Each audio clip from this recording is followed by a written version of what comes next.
It's Andra Zaharia. And Dave Smythe. And this is the Cyber Empathy Podcast. By taking an empathetic approach to technology, we can create space for positive change and healthy relationships to grow.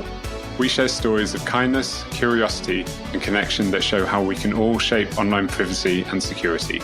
Thanks for being here.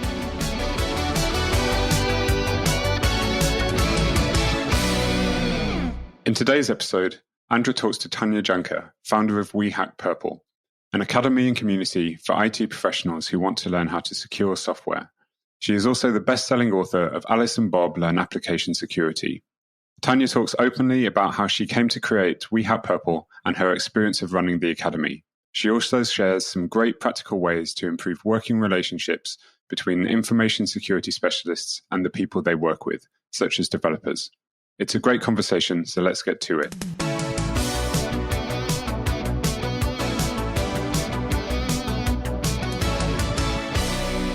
Tanya, so excited to have you on the Cyber Empathy Podcast. This was actually a dream of mine, but I really totally never thought it could actually happen. So this means so much to both me and Dave. So thank you so much. So my first question and the whole question. So I wanted to ask you, Tanya, how do you practice and encourage empathy in your work is so focused around helping developers integrate security into their workflows and basically build safer software to power the entire world? When I teach, I try to always include stories. I have worked really hard to become a good storyteller over the years. And I find that when you explain, okay, so this is a security header, this is how it works, here's the code, go, that's not really enough. And when I explain the reason why we use this security header is because, and then I explain either things that could go wrong or how it protects against other things or how it reduces risks. And I find that explaining the why behind things, especially if I can tell a story of when it applied to me personally or a customer I was serving, it really helps. So for instance, I want us to use the security headers that don't allow people to frame our website. And content security policy header is quite complex, but it's like, I want us to use that because it helps reduce the risk of cross-site scripting and it will help us not have people frame our website. And they're like, yeah, but why would someone do that? And I'm like, well, here's our business model. You know, we go door to door and get people to sign up for things. And part of it is that they trust us and they know we're doing this. Well, what if a malicious actor did that and they frame our website and they start sending it to people? And then they're collecting their credentials along the way. And then they realize, oh, wow, that'd be a lot of personal information from those customers that trust us. I'm like, yes. And I'm like, how would you feel if, you know, someone that looked like it was from our company knocks on your door, asks you the thing, you fill out the stuff on their iPad right there, and then your username and password are stolen, your personal information, you find it on the website, like not our website, someone else's website, you would feel really bad. And so explaining how it affects people personally, it tends to get buy-in very quickly because most software developers want to create awesome applications. They want the applications to be secure. But if we just say, do this because I said so, well, they're adults and they have all sorts of conflicting things that everyone's asking them to do. They have deadlines. They have pressures to build new features. There's lots of bugs in the backlog they could be working on. Why are they working on this instead of all the other things? And when you explain, you know, it could harm our customers like this, all of a sudden they're like, oh, you know what? It's a lot more important than I realized. I'm going to put it at the front of the backlog or I'm going to do it today. And so, yeah, explaining the why and adding specific stories and experiences really helps. Oh, I think that is such a powerful example, especially because I truly believe the same. I think that people are really trying to do their best in their specific context. And obviously everyone's context is different and they have different challenges. But there is so much more, let's say, emotional work that's part of any kind of technical role and especially software development, which is right now one of the most important things in the world, one of the most important processes in the world, which we all rely on to such a bigger extent than we realize. And I think that that emotional labor that you mentioned is exactly that, having to balance priorities, having to advocate for better security, having to constantly prioritize all of these requests from all of these people, and there is always pressure, and plus, making time to hopefully enjoy your work and find a little self-growth. I think that is such an important context to keep in mind that totally opens us up to being empathetic towards what software development means, to the role of security in this entire ecosystem, and plus the way that you mentioned that you find these ways to help them to be empathetic towards their end users. I think that is absolutely wonderful. And I do believe that all people, not just, let's say, people outside of technology, I don't think that more technically skilled people are less inclined to be empathetic, which I think that is a misperception that people have. So I'm glad that we get to talk about this today and kind of debunk tons of myths, because I think that you're the perfect example of someone who's this passionate and this committed to solving and to contributing to solving such a huge problem, which is application security. You're the perfect example of someone who devotes almost their entire time and so much energy and so much of their personal resources to tackle this, that it cannot come from a place devoid of empathy, and it comes from a place of huge kindness and generosity. So thank you for sharing those examples. I think they're very powerful. I wanted to ask, because you touched on this a bit, but what are some other ways in which empathy can make a huge difference in application security and cause ripple effects in the entire ecosystem? Because that's how I personally see software. I feel like a lot of traditional security folks didn't have experience creating software. So when I was a software developer and I would interact with the traditional IT security team, they didn't understand, well, I have a client calling me at my desk or even walking up to my desk and halfway begging, could you just do this thing? We really need it. Plus, I have my boss saying the deadline's Friday for that new feature. Plus, there's some weird bugs that aren't working quite correctly that I definitely want to fix. And then the security person says, well, I need you to fill out these 400 forms saying blah, blah, blah. Or you can't use inline SQL anymore. You have to use stored procedures. And I'm like, why? And they say, because security. And they don't explain the reason. And I feel like if we could walk a couple steps in each other's shoes, or just ask, like, what else are you working on right now? Do you have time for this? That was something that I never had any security person ask me. When I was a dev, they would never say, like, well, when can you get this done? Or can I talk to the project scheduler so we can make some time in the project schedule? They would always just come up and plop this giant amount of work on top of me and all the other work that I was still responsible for. And I personally found that ridiculous, because you better believe it. If some other person came along and said, oh, well, you have to build these 5 extra features, I would say that's not on the requirements list. That's not on the project schedule. That's not happening unless you want to drop other things. But the security team just comes up and gives us a ton of extra work and doesn't say anything or help us manage that or give us resources to work on that. And so here's the software developers basically being told, like, work late. And quite often they're salaried. So they're not even getting extra money for that time. And it's like, what? So now my evenings are ruined for 5 days in a row. And I'm just, who's going to pick up my kids? Right. And the security person's like, I don't care. You have to do this. So when I switched to security, I started asking those questions. I would say, okay, so I found a bunch of things. Where are you in your development cycle? Are you planning a release for this? Okay, cool. So you're going to release something in 3 months. Can I fit these 4 bugs in to that release? Because you have a big lag before you're doing a release. Is that possible? And we negotiate. And I would say, oh, you have a giant release in 2 weeks from now and you're all stressed. I'm like, okay, can we meet in 2.5 weeks from now and talk about this?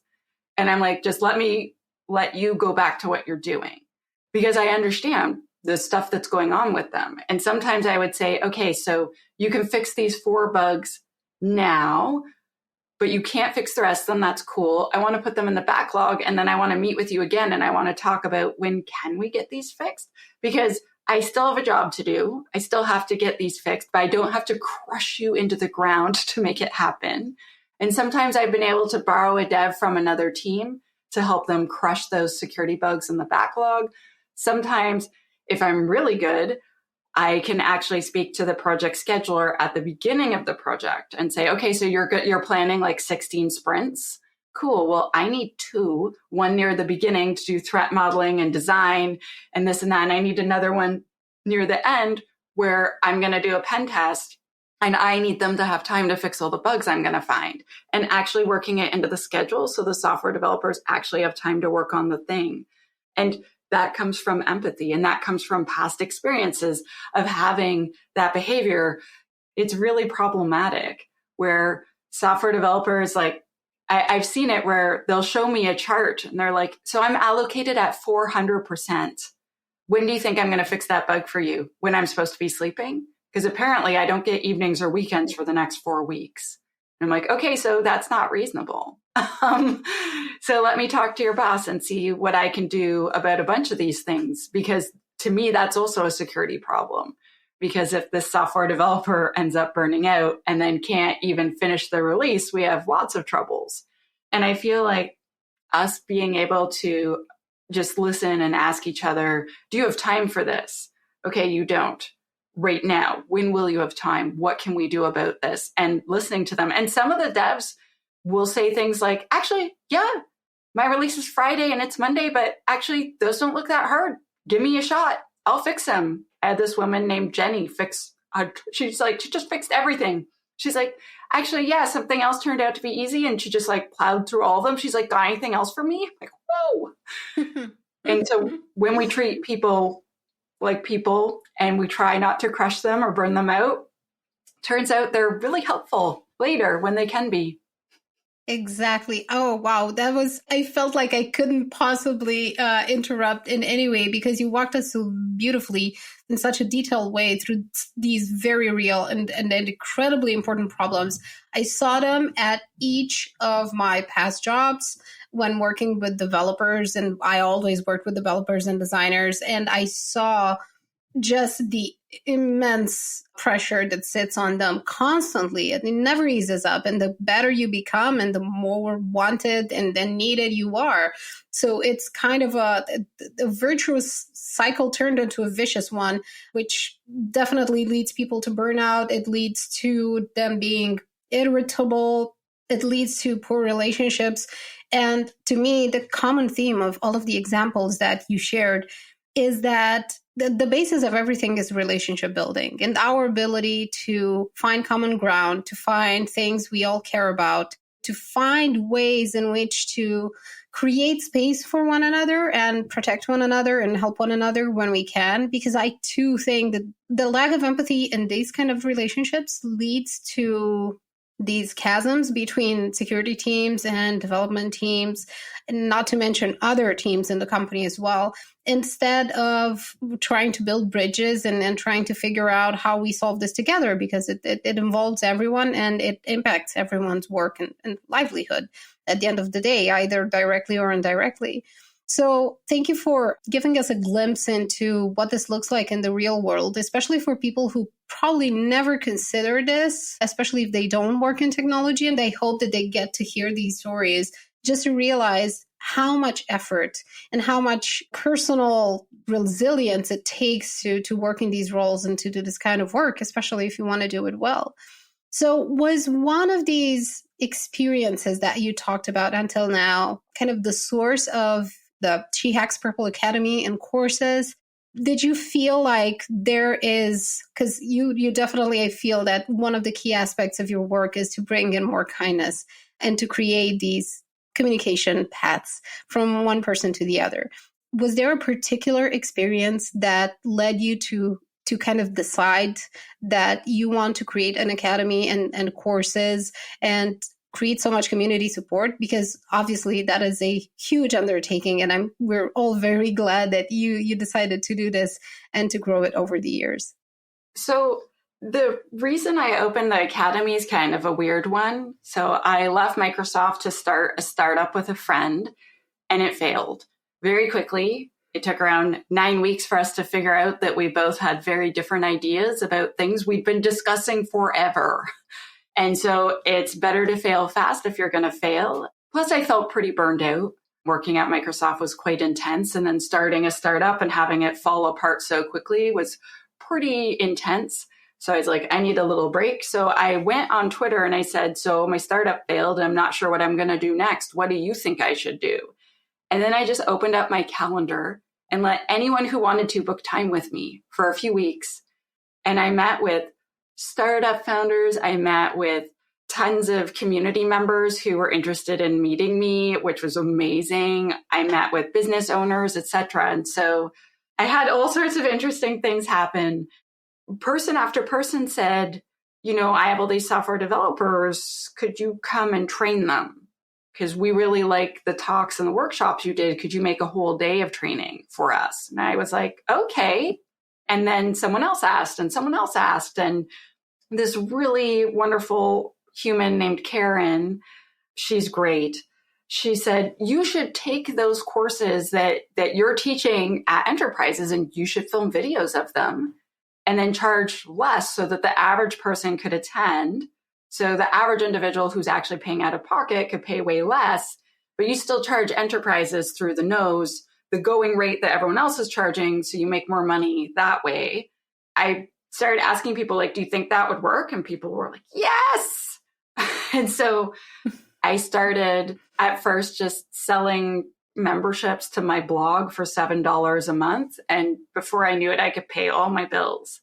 And then I made a minimal viable product of just a course called AppSec 101. And I sold maybe 130 of those really quickly. And so then I got someone that actually knows about filming and I got, better equipment, and I made the Application Security Foundation program and opened up an academy, and that resulted in more sales and more people joining. And then we're making money. So it's like, well, why bother charging for the online community? Instead, let's just make it free. We don't really make very much money at all. Let's just make it open to everyone. And I made the community sort of so I could hang out there. As weird as that sounds, but it's like the nicest place on the internet. We have a strict code of conduct, but we've never had to enforce it. And just everyone there is always helpful and talking to each other really nicely. And it's like, hey, I have this problem at work. And then people bending over backwards to try to problem solve with them. And people rate articles, share articles. We have little events and stuff. And so some of the business, it sounds weird, but it's like, although that's a lot of work and it doesn't really make money, it brings me great joy. And so I'm like, then we're doing it. And you can do that when you own your own company. You can do kind of whatever you want. As long as you pay your employees and you pay your taxes, you're usually pretty good. And so, yeah, it's pretty exciting to have those opportunities open to me. So yeah, I opened the academy because people just kept asking me to do it, basically. And I was like, oh, do you think I'd be good at this? They're like, yes, we think you, Tanya, come on. I have to concur. I think that when you always show up for the community, the larger community, whether it's security, whether it's development, whether it's anything in between, I feel that you show up with such generosity and such high spirits and so much enthusiasm, and you communicate that so well. And I appreciate that you mentioned that it took effort and that it was something that you cultivated intently, because sometimes I think that people tend to keep themselves from truly talking about their work or something that they're passionate about simply because they believe they need to have native talent, like innate talent. You have to be born with it. And I always tell people that this is such a misconception, because anything can be cultivated if you're really good at learning something and trying your best to apply it. I think that you can improve of almost anything.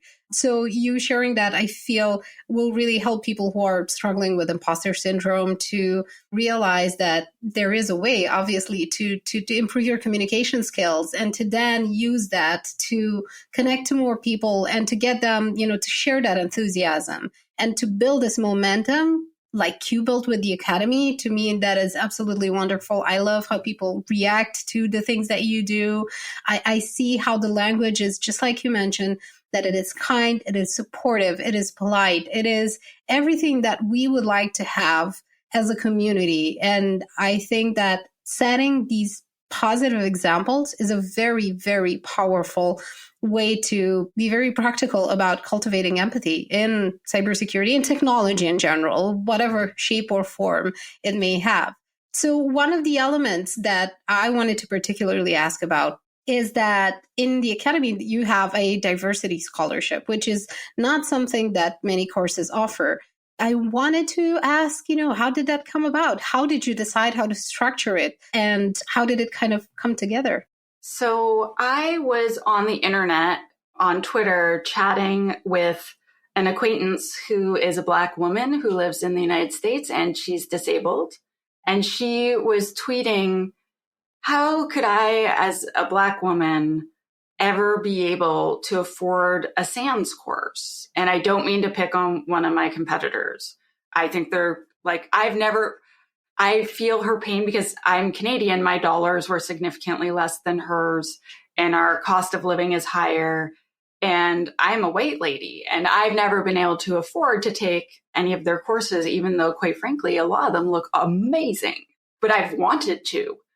She was saying, how could I ever do that? And people were responding and saying, they charge white people the same price as Black people. And I responded, they do, that's true. But generally, because of systemic racism, Black people aren't starting at the same starting line as white people. And so they're more likely to not have family pay for university. They're more likely to have a family member in jail. They're more likely to suffer all sorts of prejudice and injustices and mistreatments that lead them to be paid less for the same work, to not have the same promotion opportunities, etc. And I'm like, so because of that, she's not going to end up having the same amount of spare income on average because she's Black versus me who's white if I lived in her country, which I don't. But because of that. And she's like, it's just so unfair. Like, how can we lift people up? They say, oh, there's a pipeline problem. It's not that we're not interested. It's that we don't have that hand up to do it. And I was like, you know what? I have the power to help with this. So I said, first 10 women of color that respond to this tweet, I'm going to send you through our entire Application Security Foundations program for free. And 10 women said yes immediately. And so I set them all up, and we helped a bunch of them even find jobs when they graduated. And then someone wrote me and said, I love what you did. How much does one of those cost? I'm like, they're $1,000. But if you pay for someone else and you let us give it away to a person from an underrepresented group, we'll match you. So we'll give away 2 for your 1 that you paid for. So we'll give away 3. So a whole bunch of private individuals wrote me and sent me money. And so we gave away a ton more. And then someone who owns a big company, who's a really huge, wonderful advocate of women, Katie Masuri, who owns Luda Security, wrote me, and she's like, girl, this is awesome. How many can I buy? And she kind of like gently sort of like was like, other companies might be interested in this too. And so my team talked. We made a diversity scholarship that companies could sponsor, and then we would tweet and thank them. And so we made it like a marketing thing for them so they could use their marketing dollars. I think we set up close to 100 people who are underrepresented. And so we let people tell us how they're underrepresented. So sometimes people will be like, I'm a white male, but I'm out of work, so I'm underrepresented. And we're like, no. No, but sometimes people would say, like, just all sorts of stories and reasons. And basically, if their story was good at all, we would say yes. And so as many grants as we could get, we would give. And sometimes we would just give extras away, even though we're technically not supposed to according to our rule. But I'm like, we're allowed to give more away. We're just not allowed to give less away. And so, yeah, person after person started these programs, and not all of them graduate, but that's normal of people who even pay out of pocket or people whose work send them. Lots of them, it's hard, so they don't finish. And we'll check in on them. I started making little videos to be like, hey, I see you're halfway through. Can I send you this motivational video to try to like convince them to finish the course? And then when they're done, for quite a while, we would set them up with job interviews. But then eventually we had so many people that we couldn't keep up with that. But we found a lot of those first 10 women of color jobs, either a paid internship or a junior entry level position doing application security, which is really awesome. And companies had good experiences. So sometimes like they'll write us and say, where are your grads? I want to meet some. How do I do that?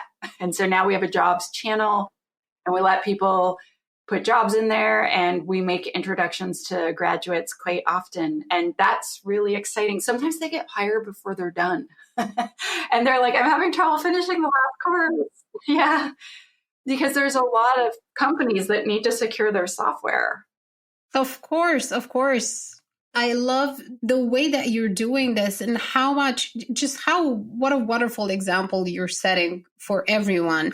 What great experiences you're kind of infusing into their lives, which I'm sure that they'll take forward and amplify and then teach other people and connect with them based on the same values and same principles and help amplify that in a way that will probably have these incredible ripple effects that you might not be able to get to see, but that we will all benefit from. And to me, that is incredibly generous. So you're giving all of these people so many just wonderful experiences that show them how you can grow when you have a little bit of help, when you have someone rooting for you, and just how much that matters. But I was wondering, could you share an example when you were on the receiving end of an empathetic experience, whether in development or security related? I'm trying to understand, what that felt like for you, and what did it teach you? I have had so many people show me kindness. It's ridiculous. So it's like when I started We Hack Purple, I had a lot of people that own their own businesses take me aside and say, I want to help you. What are you having trouble with? I want to solve your problems. How can I enable you more? The people at ThreadFix, also known as Denim Group, who got purchased by Coalfire, and congratulations to them. They're so helpful. They're so nice. They're so supportive, like sponsoring my podcast, offering help. They hired tons of our grads. They're just like over the top wanting to help us. People from Contrast Security, like reaching out and trying to offer us help, making introductions. So many people. And then also when I left Microsoft, a thing that a lot of people don't talk about when you do developer relations is, so people book me up to 12 months in advance to do a talk. And then I stopped working at Microsoft. I still had all these commitments all over the planet. I had a lot of people help. So some of them, for instance, like, I'm sure she'd be okay with me sharing this. So like Alyssa Miller was just like, hey, you can share my hotel room with me.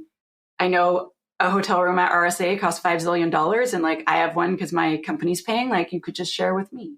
Alyssa is fantastic. She's incredible. She's one of my favorite people in security. I cannot get enough of all of the ways in which she helps create so much. I don't know. She's just a kind, wonderful, generous soul. And I continue to see her bringing that to everyone that she can. So I hope that she gets to hear this little bit, and I hope that she remembers how awesome she is. Yes. And so many people helped me in different ways before I started We Hack Purple and after I left Microsoft. A lot of people and a lot of communities where I had agreed to speak for free and they didn't have to pay any sort of travel or whatever. And lots of them were like, well, we still have some budget, so we're going to pay half your plane ticket or we're going to do this or that. And I'm like, oh, I know I agreed. I said that I didn't need travel support. They're like, no. We see the situation you're in and we don't want you to cancel, because if you just cancel all of your speaking engagements, you're going to ruin your career, right? Your reputation's sort of toast. And so having so many people just like reach out and try to ease the financial stress of that, try to make it easier. It was just, it's really great. It's funny because I've had people say like, you're so nice. Like, don't you get tired of that? I'm like, no, it always comes back. Like people show me kindness and generosity all the time. And so just pushing it back out into the world seems right. And that is a perfect way to wrap up this much too short conversation. I wish that I could have enough time without taking up too much of your time to dig even deeper into your work. But I'm sure that it will help give people a glimpse into why application security is such a complex thing and why we need more kindness and to be more supportive and understanding of others, and try to find that common ground and find a way to make security something that we can talk about because we care about it and not because someone imposes this on someone else's work. So thank you for sharing so generously, both in this podcast and well beyond it. Your examples of generosity and empathy are traveling far beyond that you can imagine online and off. And I'm really excited to continue to root for you and continue to try to support and then direct people to you and the Academy, because I know that they'll have a lot to gain from this. Thank you so much for having me on, Andra. Thanks for joining us. For show notes and links from this episode, head to cyberempathy.org, where you can also find resources to guide you to a healthier, more comfortable relationship with technology. And if you have a question for us, or if there's a topic you'd like us to discuss, we'd love to hear from you too.